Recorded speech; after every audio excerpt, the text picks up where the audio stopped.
Hello friends, good morning. आप लोगों को वेरी वेरी गुड मॉर्निंग। कैसे हैं आप लोग? आई होप सो कि आप लोग अच्छे होंगे। आज है 22 मार्च और 22 मार्च से झारखंड के जितने भी इंपॉर्टेंट करंट अफेयर्स बनेंगे, तो आज हम लोग उन करंट अफेयर्स के बारे में देखने वाले हैं। तो आप लोगों का बहुत बहुत स्वागत है आज के इस धमाकेदार सेशन में।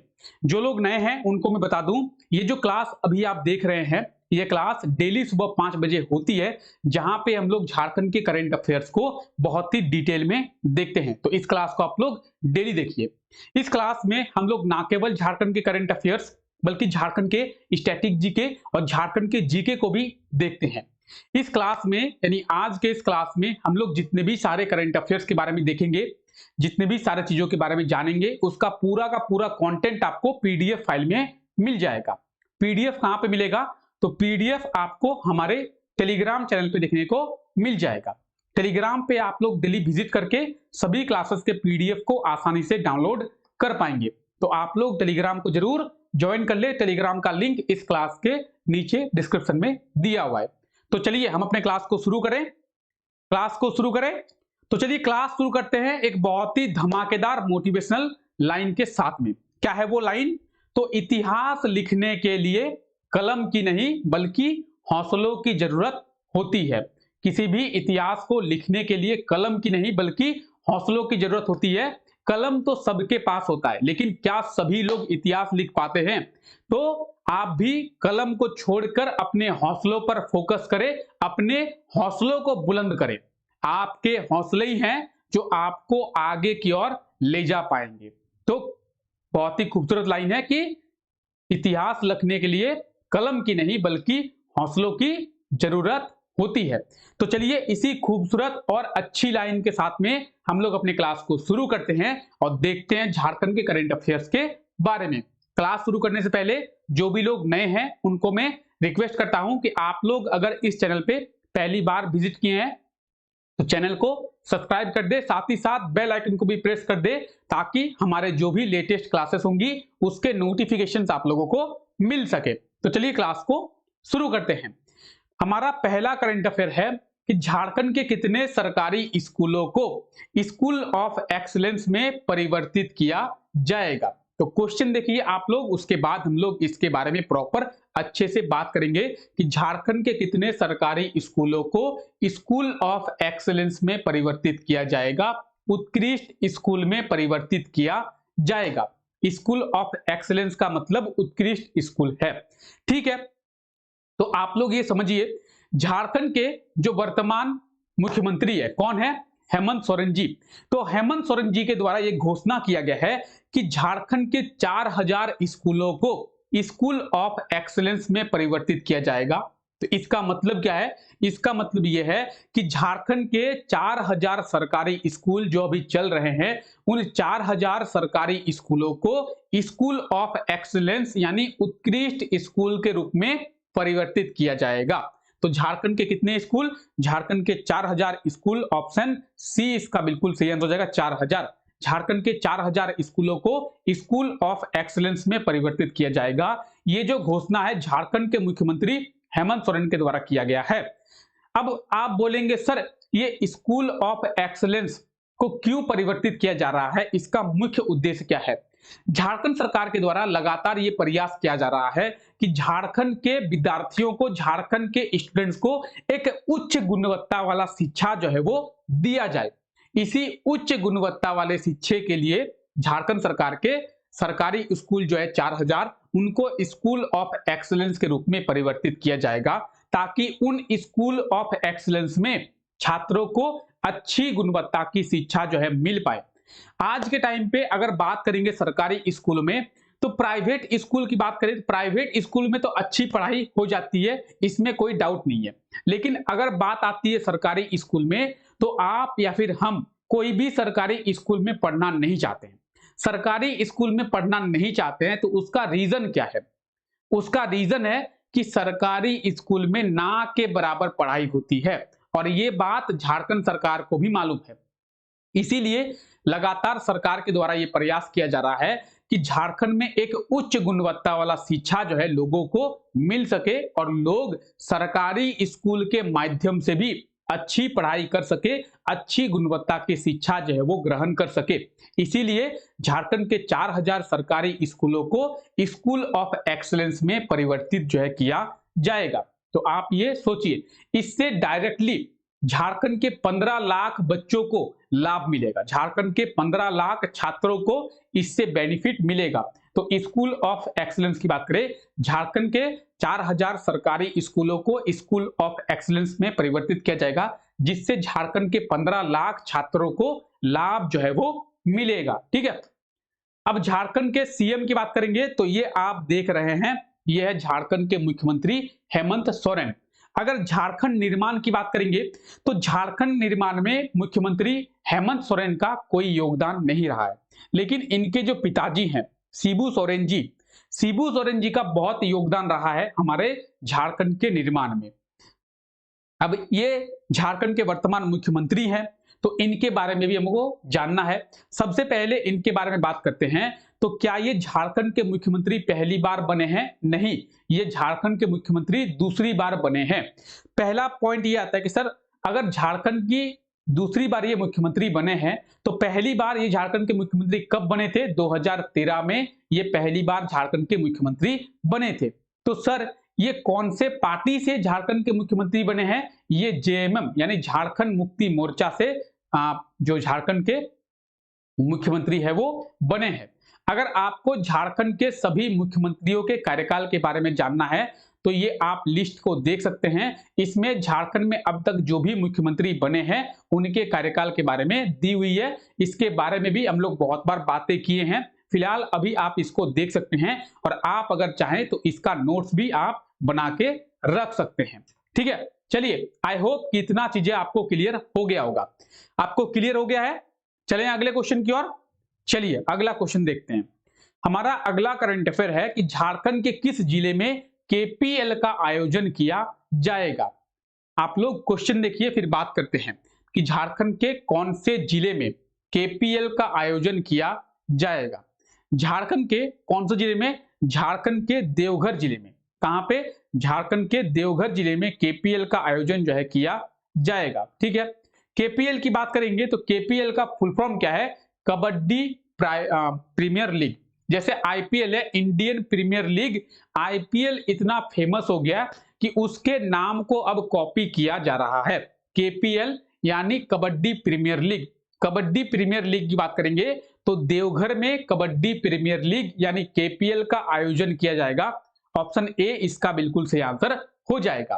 केपीएल की बात करेंगे तो आप पूछेंगे या फिर आपके मन में क्वेश्चन आ रहा होगा क्या कि सर क्या देवघर में पहली बार केपीएल का आयोजन किया जा रहा है? तो ऐसा बिल्कुल नहीं है, देवघर में दूसरी बार केपीएल का आयोजन किया जा रहा है। इसका मतलब ये कि सर इसके पहले भी केपीएल का आयोजन देवघर में किया गया था। जी हां, इसके पहले भी देवघर में केपीएल का आयोजन किया गया था। अब फिर से दूसरी बार देवघर जिले में केपीएल का आयोजन किया जा रहा है। तो आप पूछेंगे सर कब से केपीएल का आयोजन देवघर जिले में किया जाएगा? अप्रैल के महीने में।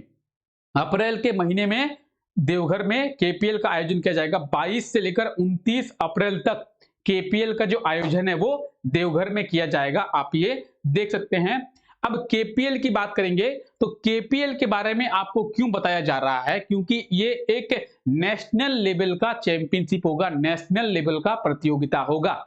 इसमें भारत के अलग अलग क्षेत्रों से जो प्रतिभागी हैं, जो खिलाड़ी हैं, वो हिस्सा लेंगे। तो आप बोलेंगे सर इसमें बड़ी बात क्या है? बड़ी बात यह है कि आप सोचिए झारखंड के देवघर जिले में केपीएल का आयोजन किया जा रहा है, लेकिन महज झारखंड के 5 ही खिलाड़ी इस प्रतियोगिता में हिस्सा लेंगे। तो झारखंड के महज 5 खिलाड़ी। तो आप इसी से समझ सकते हैं कि यह अंतरराष्ट्रीय स्तर का एक प्रतियोगिता होगा जिसका आयोजन देवघर जिले में किया जाएगा। किसका? केपीएल का। केपीएल यानी कबड्डी प्रीमियर लीग। आप ये देख सकते हैं कबड्डी प्रीमियर लीग का आयोजन जो है देवघर जिले में किया जाएगा। 22 अप्रैल से इसका आयोजन किया जाएगा, यानी अगले महीने इसका आयोजन किया जाएगा। देवघर की बात आई है तो यह है झारखंड का मैप, और झारखंड के मैप में देवघर कहां पे है ये भी आपको पता होना चाहिए। तो आप झारखंड के मैप में जो रेड कलर से शेडेड एरिया देख रहे हैं, जो रेड कलर से शेडेड पोर्शन देख रहे हैं, ये है देवघर जिला। देवघर जिले की बात करेंगे तो देवघर को झारखंड की रिलीजियस कैपिटल यानी धार्मिक राजधानी के रूप में जाना जाता है। एग्जाम में कई बार क्वेश्चन पूछा गया है कि झारखंड की धार्मिक राजधानी कौन सी है, तो झारखंड की धार्मिक राजधानी है देवघर। साथ ही साथ झारखंड की सांस्कृतिक राजधानी कौन सी है, झारखंड की सांस्कृतिक राजधानी की बात करेंगे तो वो भी देवघर ही है। अब क्वेश्चन ये आता है कि सर देवघर जिले की स्थापना कब की गई थी, तो देवघर जिले की जो स्थापना है वो 1 जून 1981 को किया गया था। कब? 1 जून 1981 को देवघर जिले की स्थापना की गई थी। और देवघर जिले में सबसे फेमस क्या है, बाबा बैद्यनाथ धाम मंदिर यहाँ पे है, तो ये जो है सबसे फेमस है। इसी के लिए देवघर को झारखंड की सांस्कृतिक राजधानी और झारखंड की धार्मिक राजधानी के रूप में जाना जाता है। ठीक है, चलिए ये चीजें आपको क्लियर हो गई होंगी। दूसरा करंट अफेयर भी आपको क्लियर हो गया होगा। कोई डाउट है तो आप लोग कमेंट करें, ठीक है। अगर आपको कोई भी डाउट हो तो आप लोग कमेंट करें। अगला करंट अफेयर देखिए, कब तक झारखंड में Jharkhand state ground water board का निर्माण कर लिया जाएगा। अब ये क्या है Jharkhand state ground water board, इसके बारे में थोड़ा समझते हैं, फिर आपको इसके बारे में बताते हैं। देखिए आपको हम लोग आपको मैंने बताया था, क्या बताया था, हम लोग देख चुके हैं, क्या देख चुके हैं कि झारखंड विधानसभा में, झारखंड असेंबली में बजट सेशन शुरू हुआ है। अब बजट सेशन शुरू हुआ है तो बजट सेशन में कई कार्यकाल होते हैं, कई कार्य दिवस होते हैं, ठीक है, वर्किंग डे होते हैं। इन वर्किंग डेज में अलग अलग दिन में अलग अलग चीजें की जाती है। कभी झारखंड का बजट पेश किया जाता है, कभी अनुपूरक बजट पेश किया जाता है। उसी में जो ये विधानसभा का सेशन होता है, असेंबली का जो सेशन होता है, अगर आप लोगों को नहीं पता है तो बता दूं, उसी में एक टाइम होता है जिसे हम लोग प्रश्नकाल यानी क्वेश्चन आवर के नाम से जानते हैं। अब आप में से कई लोग होंगे बोलेंगे सर ये क्वेश्चन आवर क्या होता है और कब से लेकर कब तक होता है। तो 11 से 12 बजे का जो समय होता है, 11 से 12 बजे का जो समय होता है, रात वाला नहीं दिन वाला, ठीक है। आप लोग बहुत कोई साथ वाला सोच लेते हैं, तो रात वाला नहीं दिन वाला। 11 से 12 बजे का जो समय होता है उसे हम लोग क्वेश्चन आवर के नाम से जानते हैं, प्रश्न काल के नाम से जानते हैं। अब पॉइंट ये आता है कि सर ये प्रश्न काल में होता क्या है, ये प्रश्न काल में क्वेश्चन पूछा जाता है।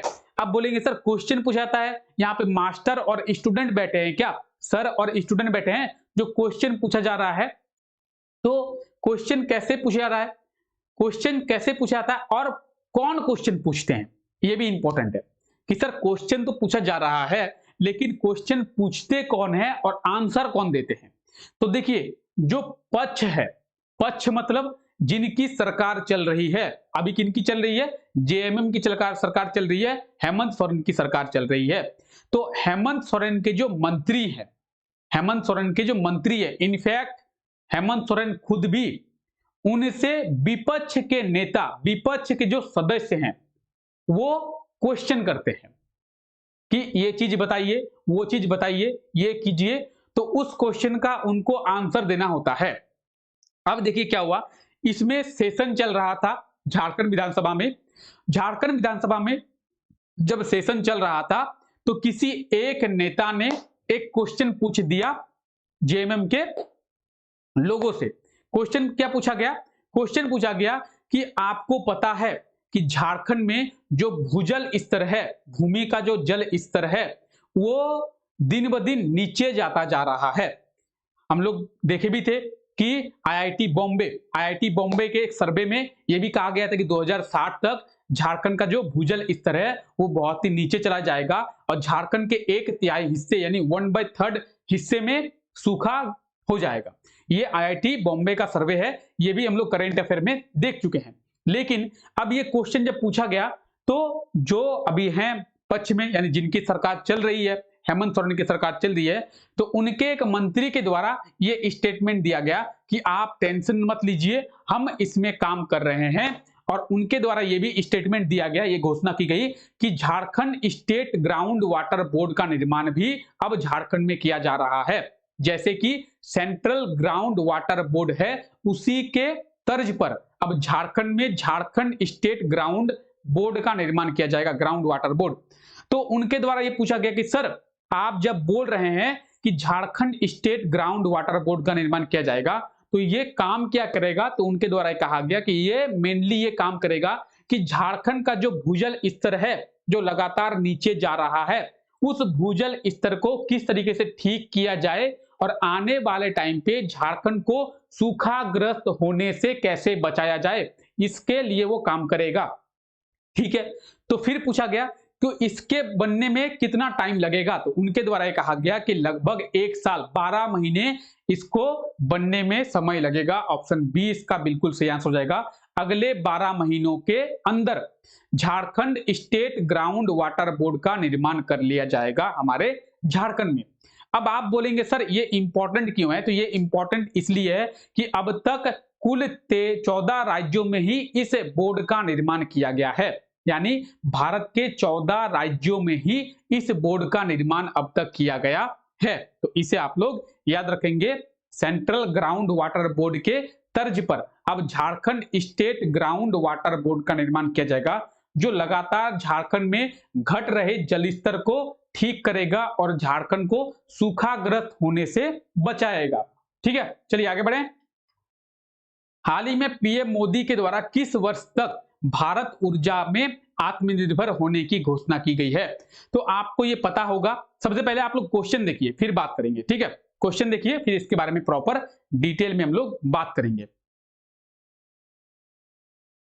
तो क्वेश्चन ये है कि हाल ही में पीएम मोदी के द्वारा किस वर्ष तक भारत जो है ऊर्जा में आत्मनिर्भर बन जाएगा, ये घोषणा की गई है। हाल ही में पीएम नरेंद्र मोदी के द्वारा एक घोषणा की गई है। ये घोषणा क्या है? तो ये घोषणा है कि पीएम मोदी के द्वारा कहा गया है कि हमारा जो भारत है वो ऊर्जा के क्षेत्र में, एनर्जी के क्षेत्र में 2047 तक आत्मनिर्भर बन जाएगा और भारत को किसी भी तरीके की कोई ऊर्जा जो है किसी से इंपोर्ट करने की आवश्यकता नहीं पड़ेगी। हम अपने ऊर्जा का उत्पादन भी खुद करेंगे और अपने ऊर्जा का यूज भी खुद करेंगे, बल्कि हम दूसरे देशों को भी ये ऊर्जा एक्सपोर्ट कर पाएंगे। अब आप बोलेंगे सर ये तो सुनने में बहुत अच्छा लग रहा है कि हम आत्मनिर्भर बनेंगे, लेकिन ये होगा कैसे? तो पीएम मोदी के द्वारा एक घोषणा की गई है कि रीन्यूएबल एनर्जी यानी नवीकरण ऊर्जा जो होती है। अब आप में से बहुत से ऐसे भी कलाकार होंगे जो महान होंगे, बोलेंगे सर ये रिन्यूएबल एनर्जी यानी नवीकरण ऊर्जा क्या होता है, हमें पता नहीं है। रीन्यूएबल एनर्जी यानी नवीकरण ऊर्जा उसे कहते हैं जिसको हम बार बार उपयोग करके ऊर्जा का निर्माण कर सकते हैं।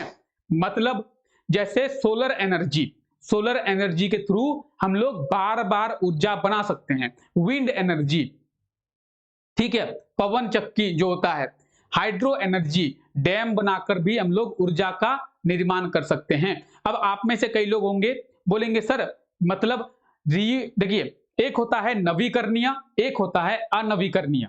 मतलब एक होता है परंपरागत, एक होता है अपरंपरागत। नवीकरणीय और अनवीकरणीय का मतलब क्या होता है? अनवीकरणीय का मतलब ये होता है कि एक बार अगर हम यूज कर दिए दोबारा यूज नहीं कर पाएंगे। जैसे कोयला से बिजली बनती है, तो कोयला एक बार जल गया, बिजली का उत्पादन हो गया, तो उसी कोयले को हम लोग बार बार जला सकते हैं? नहीं। लेकिन हाइड्रो एनर्जी, जल से डैम बनाकर हम लोग उससे बिजली का उत्पादन कर रहे हैं। तो डैम बनाकर हम लोग बिजली का उत्पादन कर रहे हैं, फिर बारिश होगी, फिर डैम में पानी भरेगा, फिर हमारा बिजली उत्पादन होगा। गर्मी के दिन में डैम थोड़ा सूखेगा, फिर बारिश होगी, फिर डैम भरेगा, फिर बिजली उत्पादन होगा। तो ये नवीकरणीय ऊर्जा होता है। तो पीएम मोदी के द्वारा ये कहा गया कि हम लोग जो है 500 गीगावाट नवीकरणीय ऊर्जा की स्थापना करने वाले हैं 2030 तक। 500 गीगावाट नवीकरणीय ऊर्जा, रीन्यूएबल एनर्जी यानी वैसी एनर्जी जिसका उपयोग हम बार बार कर सके, जैसे solar energy, wind energy, hydro energy, गोबर गैस से एनर्जी। तो इन सब चीजों का हम जो है अब स्थापना करने वाले हैं, जिससे आने वाले समय में 2047 तक भारत जो है ऊर्जा के क्षेत्र में क्या हो जाएगा? तो आत्मनिर्भर हो जाएगा। किसी भी देश से हमें ऊर्जा को इंपोर्ट करना नहीं होगा, बल्कि हम आने वाले टाइम पे ऊर्जा को एक्सपोर्ट करेंगे। इतना तो कहा गया। अब इसके साथ साथ एक और चीज कही गई। क्या कही गई? कि 2050 तक भारत विकासशील देश से विकसित देश में कन्वर्ट हो जाएगा। यानी अगर हम अभी की बात करें तो अभी हम विकासशील देश है, यानी हम आगे विकास कर रहे हैं। विकसित देश कौन है? अमेरिका, ब्रिटेन, रूस, ये सब विकसित देश है, लेकिन हम विकासशील देश है। तो ये भी कहा गया कि हम जो है 2050 तक विकासशील देश से विकसित देश की सूची में शामिल होने वाले हैं। तो ये आप याद रखेंगे। 2047 तक पीएम मोदी के द्वारा ये घोषणा की गई है कि भारत जो है ऊर्जा के क्षेत्र में आत्मनिर्भर बन जाएगा। ठीक है, चलिए आगे बढ़ें। इतना तक अगर आप लोगों को क्लियर है तो आप लोग सही मतलब यस कमेंट करें, और अगर कोई डाउट है तो डाउट को आप लोग कमेंट में आंसर दे। आपका जो भी डाउट होगा वो नेक्स्ट क्लास में सबसे पहले सॉल्व किया जाएगा। अब हम लोग क्लास शुरू करने से पहले क्या करेंगे, आपके जो डाउट्स होंगे उन डाउट्स को पहले सॉल्व करेंगे और उसके बाद क्लास को शुरू किया जाएगा।